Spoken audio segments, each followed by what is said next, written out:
The warmest of greetings to you, and welcome to Happily Ever Teaching. This is the podcast to help you enthrall your learners in every subject under the sun using the best teaching method known to science, storytelling. To do this, we feature special guest educators who are passionately keen to empower your children. I am storyteller Chip Cahoon, and with me today is...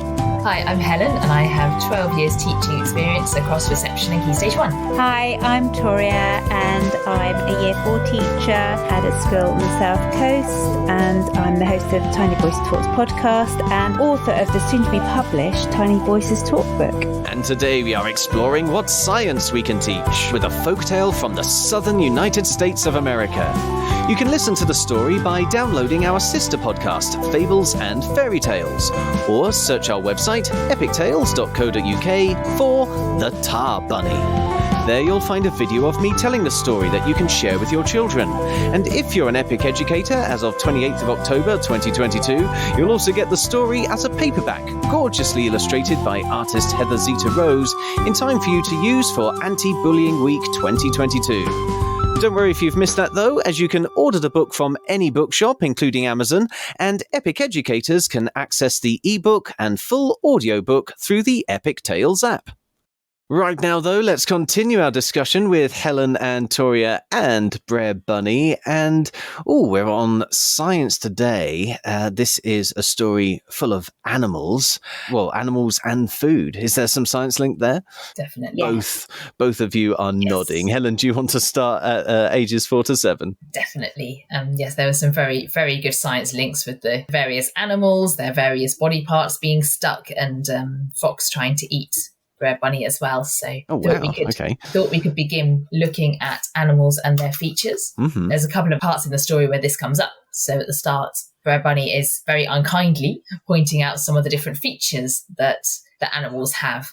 And when we were talking about PSHE, we were talking about turning these features, instead of being unkind about them, turning them to almost unique superpowers. And I thought that would be a good opportunity to look at some adaptations that the different animals have and why they have them and how they actually are their superpowers. You can look at the animals that I mentioned in the story and then Fox and Bunny as well. To look at animal adaptations, you can maybe focus on Bunny when you've kind of briefly looked at the other ones and their features, their shell, their ears, and then look at Bunny and actually how he's well adapted to living as a prey animal, even though he may not think of himself as a prey animal. he does.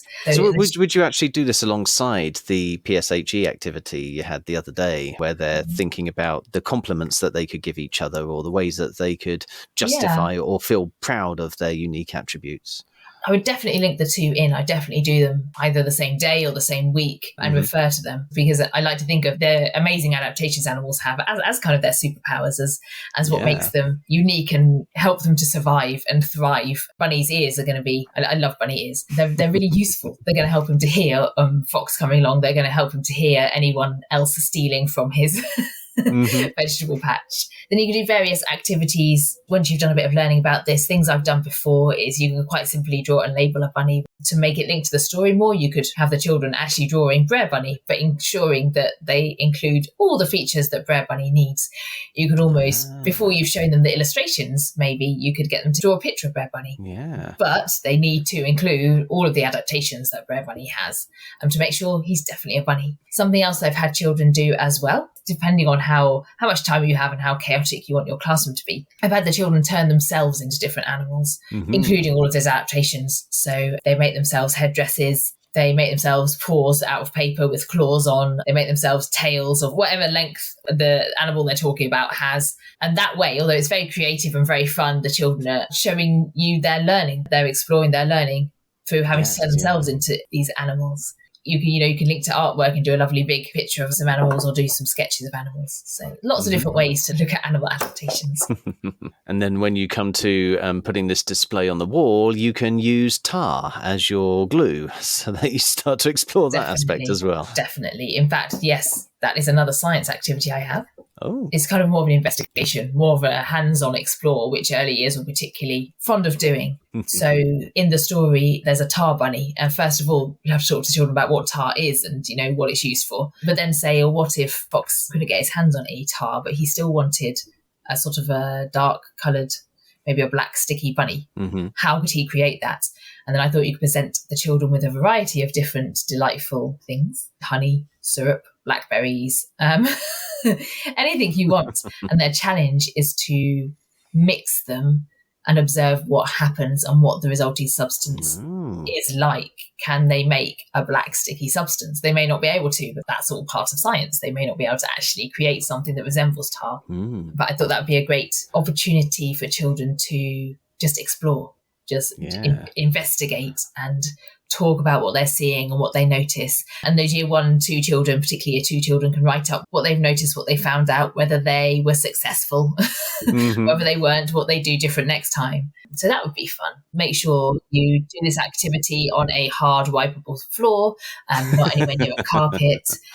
Wrap your children up in aprons. And ask the school cleaner to forgive you for the mess in the sinks afterwards.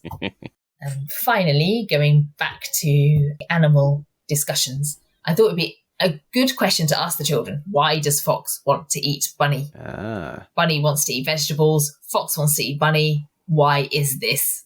Good introduction to carnivores and herbivores and omnivores, and even, little food chains if you want to go that far. And then, can link back to the animal adaptations again, because you can look at Fox and what makes him such a good carnivore in terms of his teeth and his ears to hear the prey.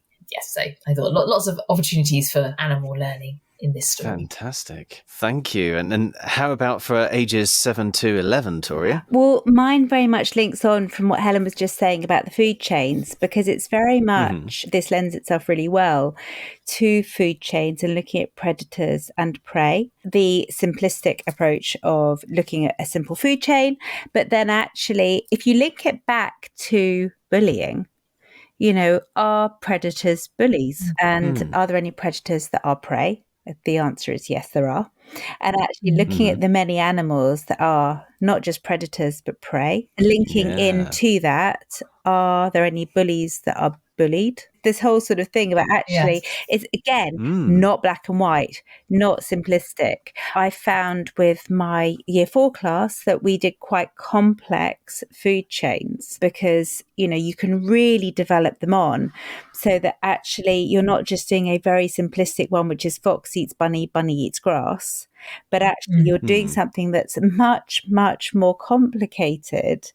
And I think you can really develop that outwards. That is perfect for this. And as Helen said, you can look at animals and so on. You can look at habitats, adaptations. And in a sense, linking back to Brer Bunny and the way Brer Bunny adapts his character traits, actually, how have rabbits adapted their bodies to survive? And are Arctic rabbits the same as rabbits that live in England? Do they look exactly the same? How are they surviving? Arctic foxes, the British fox. So you could actually do a really nice comparison between those animals and looking at how they have adapted in order to survive.